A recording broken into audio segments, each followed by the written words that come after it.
Here's something that seems totally normal to us, the fact that our presidential elections last nearly 2 years and cost billions of dollars, filling our lives with nonstop political ads, very few of them inspiring or positive in the least. But this is only normal, in fact, in America. The world's oldest democracy, as it is often described, is also the most expensive in the free world.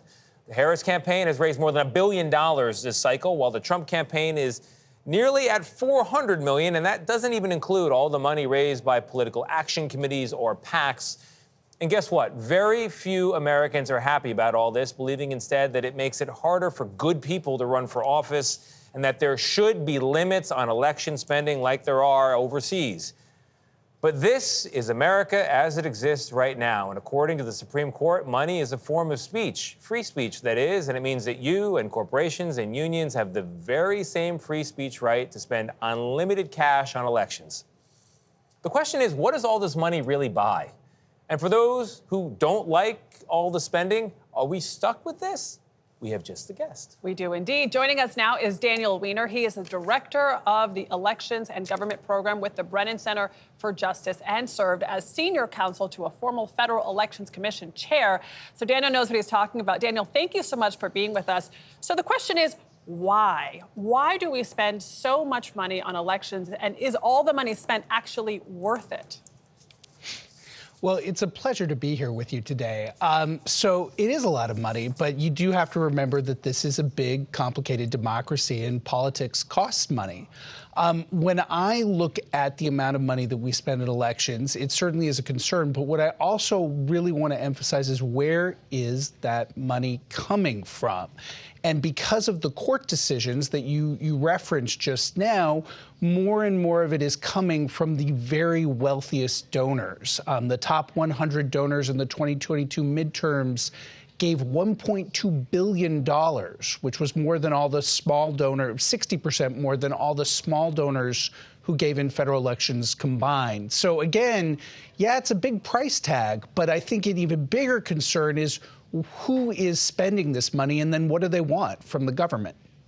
Yeah, so Daniel, we are a big country, so it costs money to reach everybody. We have a lot of primaries, so the voters get to pick the candidate. That costs a lot of money.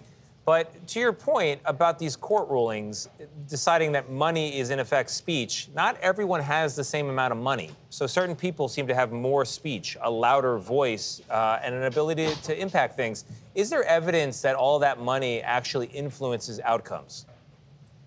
Oh, there is a ton of evidence that it influences outcomes. I mean, I think the role money plays in our politics is an explanation for why some of the most intractable problems, from climate change to stagnant wages, really can't seem to achieve meaningful policy solutions. And you're right, the role money plays in our politics sets America apart from other democracies around the world. No other major advanced democracy has unlimited money in its elections quite the same way. So it's a big problem, and I think it's one that we do need to solve. It's one of the biggest problems with our democracy. Daniel, the $1 billion that Kamala Harris's campaign has raised doesn't even include money from PACs and super PACs, like Tony mentioned. What are PACs and super PACs, and how do they play a role in all this? That's a great question. So PACs are outside groups. They're not candidates that raise and spend money to influence elections. And thanks to Citizens United, one of the court cases you talked about, a PAC that is separate from candidates and parties can raise unlimited amounts of money. So both Kamala Harris and Donald Trump have affiliated PACs. They're supposed to be independent, but in fact, they can work pretty closely with the campaign. Those are the entities that are actually taking the million or even $5 million checks. It actually is Donald Trump who's the more dependent on his affiliated PACs. So in fact, the money is more even. Trump has outsourced a lot of his campaign to these super PACs being funded by mega donors like Elon Musk, for instance. And that's actually who's running a lot of his campaign right now. So Daniel, you say all this money is a problem. Most Americans say all this money is a problem. But the system we have is the result of the representatives we have. And even though they also, when I talk to them on background, hate this system, they're constantly dialing for dollars. No one went to Washington to be a telemarketer, but that's in essence what our officials are. Given all of that, What is the hope of this changing? Well, I think that it's a great question. And ultimately, we do need legislative change. And certainly Democrats, at least, have made a centerpiece of their agenda to reform money in politics. That's part of the Freedom to Vote Act, which Kamala Harris endorsed in her convention speech.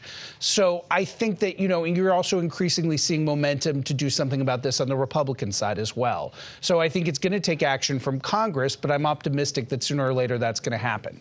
Yeah, it's like that quote from Good Will Hunting. At a certain point, you're going to do some thinking of your own, and you're going to realize you dropped 50 grand on education you could have got for $1.30 at the public library. Our elections could cost $1.30. We don't need to spend all this money. Daniel Weiner, thank you so much.